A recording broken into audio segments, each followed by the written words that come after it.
Kelly Crandall, Racer.com. Ty, with the post-race moment, the interview last week, obviously that helped a lot. It going viral, social media, it took off. Just in general, whether it was that moment or just beating Denny in general, can you expand upon just how much you think that brought attention to the team, to the sponsors this week? Have you noticed anything of just how big a deal that was?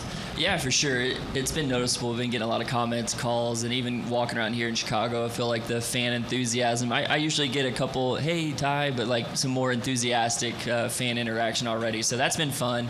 I think a lot of credit goes to Denny as well. He's leaned into the Denny versus the world thing the last year or so and built up a bit of a villain role, and it's been fun. And when drivers kind of lean into some kind of entertainment part of our roles, it opens up door for us other guys to show some of our personality. And I think without Denny opening up to his fans a little bit or opening up to the sport a little bit, there's not that opportunity for people to see me when we excel in a situation. And NASCAR also adding to it, doing the bracket challenge to add something interesting throughout the year that gives us a little chance to talk trash and go at each other a little bit in a good fun.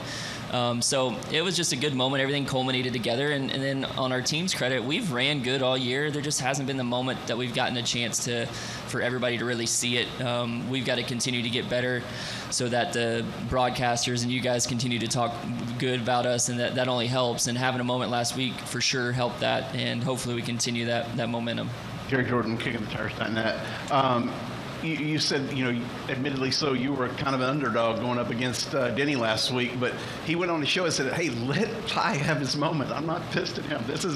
Apparently you called him. And what was that moment like talking with Denny and with him? How does it make you feel for him to go on the show and say what he did about give it to this guy? He deserves it. Yeah, I sent him a text afterwards and just said, hey, man, just having fun with your friends. I hate that you got taken out. We didn't get to race straight up as much as we probably wanted to. But he was like, man, I loved it. That was cool. And Denny gets it, and I think that's something for our drivers to continue to grow. Denny's grown, I think, in his comfort level of who he is in the race car and around the track, to where he's leaning into that little bit of a villain role. And I think we should all see that a little bit. I think we get so focused as drivers on our own performance, and we beat ourselves up, but we don't lean into the fact that so much of what we do isn't just about us. It's about the entertainment level that we provide to our fans, and Denny has done a great job of that, like I said, and given me also the opportunity when I excel, playing off of him to show some of my personality. I like trash talking. When I play sports, it's kind of the fun thing that I do. Like, I don't mean anything by it, but I like to see where people's minds are inside the game. And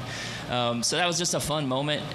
He gets it, which is cool, and there's a level of people that kind of understand there's another level to this whole game once you've been around long enough that really matters as far as leaning into the fan side of this thing.